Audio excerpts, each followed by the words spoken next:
욥기 42장 말씀입니다. 욥기서 이제 마지막 장 말씀입니다. 욥기서의 가장 절정 부분이라고 말할 수 있겠습니다.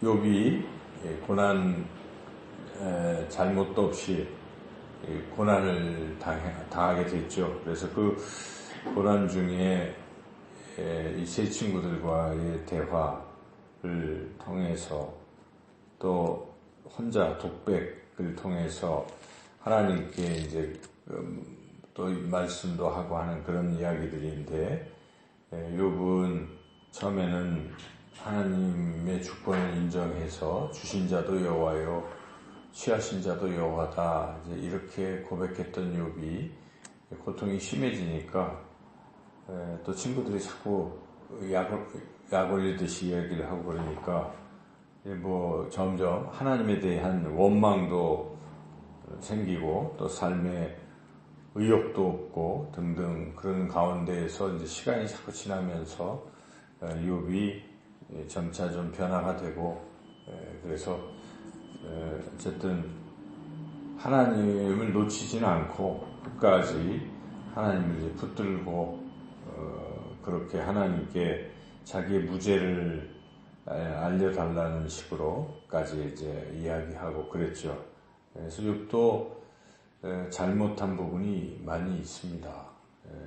그런데 이제 욥과 세 친구들 또 엘리바스까지 등장을 했는데 하나님이 시시비비를 이제 가리시면서 그 말씀을 하시는 거죠. 이제 먼저 욥에게 이제 책망을 하신 거죠. 욥을 사실은 책망을 하셨고, 그래서 그 38장부터 41장까지는 책망이죠. 책망의 핵심은 네가 옳고 그름의 문제가 아니라 하나님에 대한 주권을 인정하느냐 인정하지 않느냐의 문제다 하는 것입니다. 그래서 너는 피조물이고 나는 조물주이기 때문에, 나는 토기장이고 너는 토기이기 때문에 하여튼 하나님의 주권, 나의 주권을 너는 인정을 해야 된다. 네가 동물 하나라도 제대로 악어를 네가 컨트롤할 수 있고 하마를 컨트롤할 수 있고 그것도 못하고 너 할 수 있는 게 없지 않느냐. 나는 그걸 다 하는 존재니까 존재의 차이를 느끼고 어떤 상황에서도 나한테 순종하고 내 주권을 인정하는 것이 올바른 태도다. 이제 그런 말씀을 쭉 하신 것이죠. 그래서 욥이 그 말씀을 들어보니까 자기가 잘못한 걸 느낀 것입니다. 아, 그렇구나 하고 지금 이제 욥이 회개를 합니다. 오늘 본장에서는 1절에서 6절 욥이 진정으로 회개하는 그런 모습이 나오고 있습니다. 그것은 이제 하나님의 주권을 인정합니다. 2절이 하나님의 주권을 인정하는 것이죠. 2절 읽어보겠습니다. 주께서는 못하실 일이 없사오며 무슨 계획이든지 못 이루실 것이 없는 줄 아오니 하나님은 전능하신 분이고 모든 것을 하실 수 있는 분이시기에, 그런데 아무것도 할 줄 모르는 내가 감히 잘 알지도 못하고 또 깨닫지도 못하고 이런 일들을 마구 입을 열어서 함부로 얘기를 했습니다 하고 회개를 합니다. 욥이 전능하신 하나님 앞에서 주제넘게 제가 이런 말을 했습니다. 이제 그렇게 얘기하는 거죠. 그리고 이제 간구를 합니다. 4절, 5절. 4절이 간구하는 거죠. 4절이 이제는 저는 잘 듣겠사오니 주님 이제 저에게 알려주시고 그렇게 해주십시오 하고 이제 자기의 마음에 있는 내적 고백을 합니다. 느낌을 이야기하는 5절에 드디어 주님을 뵙니다. 배움나이다. 그냥 주님이 나타나지 않아서 잘 몰랐고 그랬는데 주님이 말씀하시고 또 실제로 주님을 뵙게 되었습니다 하면서 이제는 온전히 저는 회개합니다 하고 자신의 죄를 진정으로 회개하고 있습니다. 6절 읽어볼까요? 그러므로 내가 스스로 거두어드리고 티끌과 죄 가운데서 회개하나이다. 이와 같이 욥이 자신의 처지를 알고 하나님의 주권을 인정하면서 자신이 잘못했던 부분을 회개합니다. 자기 잘못이 없다고 했는데 물론 고난을 받기 전까지 잘못이 없었어요. 욥은 무죄한 사람이었죠. 근데 고난을 받고 나서부터 죄를 짓기 시작한 거예요. 욥이 하나님을 원망하거나 자기를 자학하거나 그런 많은 말들, 친구들과 막 또 다투고 이런 일련의 이런 일들이 죄죠. 그래서 그 죄를 진심으로 회개를 했습니다. 이때 이제 하나님께서 욥에게 판정을 해줍니다. 욥과 이제 욥 대화를 나눴던 세 친구들 간에 판정을 하는데 너희들이 더 잘못했다. 세 친구들 너희들. 나는 너희들 때문에 화가 너무 난다. 7절에 보면은 내가 너와 네 두 친구에게 노하나니 너하고 내 두 친구를 보니까 내가 이 분노가 폭발한다. 원문에는 그런 뜻입니다. 화가 너무 난다. 아마 대화를 나누는 과정에서 화가 나셨을지도 모르죠. 그래서 하나님이 말씀하신 너희들은 잘못했다. 그리고 욥은 잘못하지 않아. 상대적으로 너희들과 비교해보면 잘못한 것이 없고, 그리고 욥을 칭할 때 내 종 이렇게 다시 처음에 사탄과의 대화에서 하나님께서 욥을 내 종 욥 이렇게 표현을 했었거든요. 그래서 다시 하나님이 이 욥을 내 종이라고 부르시면서 욥을 인정해 주십니다. 그리고 이 친구들의 잘못을 바로잡기 위해서 너희들 욥한테 가서 사과하라 이런 말은 없지만은 기도 부탁해라 이런 얘기죠. 그래서 너희들의 죄를 사하기 위해서 욥의 기도가 꼭 필요하다. 욥이 기도해야만 너희들의 죄가 사해지니까 가서 그 얘기를 해라. 아마 우리 식으로 표현하자면 싹싹 빌고 그동안 내가 말로써 네 상처를 너무 줬구나 하고 잘못 이야기하고 이제 날 위해서 좀 기도해 주세요. 이렇게 하라고 하나님이 말씀하시는 거죠. 그렇지 않고는 너희들은 용서받을 수가 없다. 이렇게 말씀하시죠. 그럴 때 제 친구들이 또 이제 순순히 그 말씀에 순종해서 가서 그대로 이야기를 합니다. 욥에게 우리가 잘못했네 친구요. 우리를 위해서 이렇게 기도해 주시오. 이렇게 이제 얘기를 하죠. 그때 이제 욥도 그동안 너희들이 나한테 얘기한 게 너무 괘씸한데 내가 무슨 기도를 해주겠어? 이러면 되겠어요?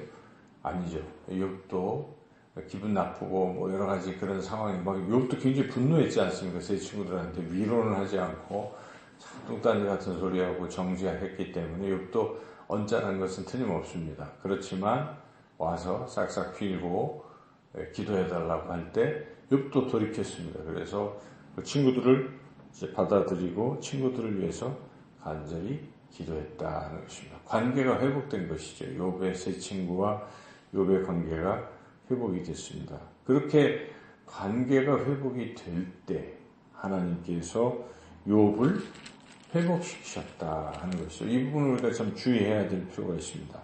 하나님의 욥이 스스로 회개했다고 바로 회복시킨 게 아니잖아요.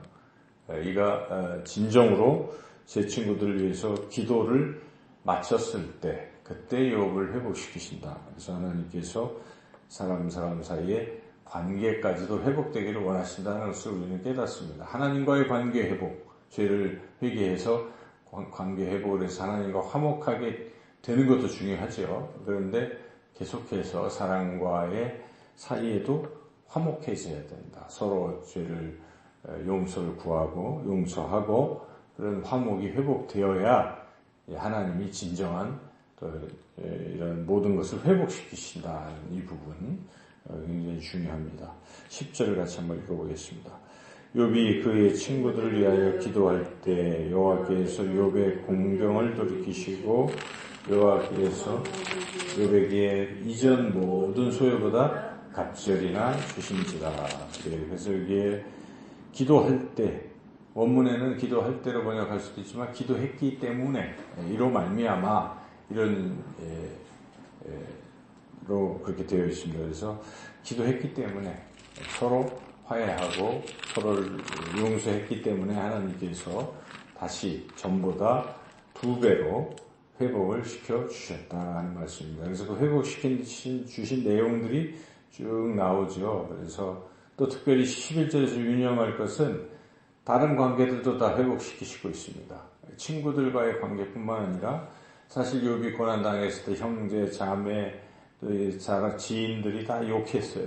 욥을 욕하고 정죄하고 관계도 끊어버리고 그랬는데 이들이 그냥 와서 이제 음식도 먹고 욥을 만나고 위로하고 또 자기네들 거를 뭐 하나씩을 또 주기도 하고 이러면서 11절에 욥과의 관계도 하나님 회복시켜 주셨다는 거죠. 사람들과의 관계 회복시켜 주시고 또 물질도 2배로 이렇게 주시고 다 잃었던 자녀들도 또 이렇게 똑같이 주시고 이렇게 다 하셨다.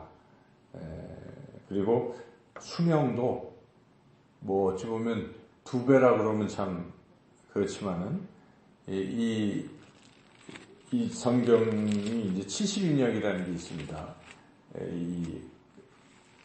히브리어를 헬라어로 바꾼 성경이 있어요. 구추전 한 3세기경에 있었던 그 알렉산더 대왕이 이제 사람들에게 다 그 우리 말로 좀 번역해봐라. 헬라어로. 그래서 헬라 성경, 구약이 헬라 성경으로 번역된 게 있는데 거기 번역된 거에 보면 욥의 나이가 나옵니다. 욥의 나이가 70세로 나옵니다. 그러니까 욥이 70세에 이런 고난을 당했다고 나오고 있는데 지금 욥이 몇 년을 더 삽니까? 16절에 보면 140년을 더 산다. 2배죠, 2배. 지금까지 살아왔던 인생의 2배. 210년이니까 당시 아브라함 시대로 지금 우리가 볼 때 아브라함보다 오래 살았습니다. 아브라함이 꽤나 오래 살았는데 175세까지 살았거든요. 그러니까 지금 욥은 더 좀 오래 산 것이죠. 그래서 욥이 이렇게 복을 받았다, 회복됐다 하는 것을 마지막으로 기록하고 있습니다. 오늘 우리가 이 욥기서의 마지막 결론을 통해서 깨닫게 되는 것은 비록 알 수 없는 이유, 그런 이유로 고난을 받더라도 계속 하나님의 주권을 인정하면서 인내하는 겁니다. 뭐 우리가 그거 가지고 불평하고 원망하고 뭐 이런 식의 신앙의 모습은 옳지 않고 다 하나님의 손에 달렸으니까 설령 이 땅에서 우리가 생을 이렇게 마감할지라도 현재의 고난은 장차 우리에게 다가올 영광과 좋게 비교할 바 없다. 이런 자세를 가지고 하나님에 대한 믿음과 소망을 가지고 인내하는 것입니다. 계속 인내하는 것이 가장 중요하다는 것이고, 그리고 여기에 이제 특별히 회개, 같은 잘못된 부분이 있을 수 있기 때문에 혹시 고난당한 이후에 하나님 앞에 자꾸 원망하고 말하는 것들이 있다면 그것도 하나님 앞에 욥처럼 진정으로 회개하고, 그리고 그런 고난 중에 이런 저런 사람들과의 관계가 영 나빠져 있다면 그런 관계도 다시 다 회복하고, 또 나에게 좀 좋지 않게 했던 사람들이 있을지라도 그 사람을 위해서 욥처럼 기도하는 것. 하나님 그것도 좋아하시잖아요. 그래서 기도할 때 이게 다 회복된 것처럼 우리가 미운 사람, 나를 뭐 그런 사람들이 설령 있을지라도 그 사람을 위해서 원래 우리가 기도하는 거 참 아름다운 일이죠. 하나님이 기뻐하시는 일입니다. 원수를 위해서도 기도하라 하는 것입니다. 원수를 사랑하는 것이고 원수를 위해서 기도하라고 로마서 말씀이 되어 있습니다. 그래서 우리가 항상 오늘도 살아갈 때 이 관계, 사람들과의 관계도 다 회복하시고 또 하나님의 주권을 인정하며 또 설령 어렵더라도 인내하며 살아가는 저와 여러분이 되시기를 주님의 이름으로 축원합니다.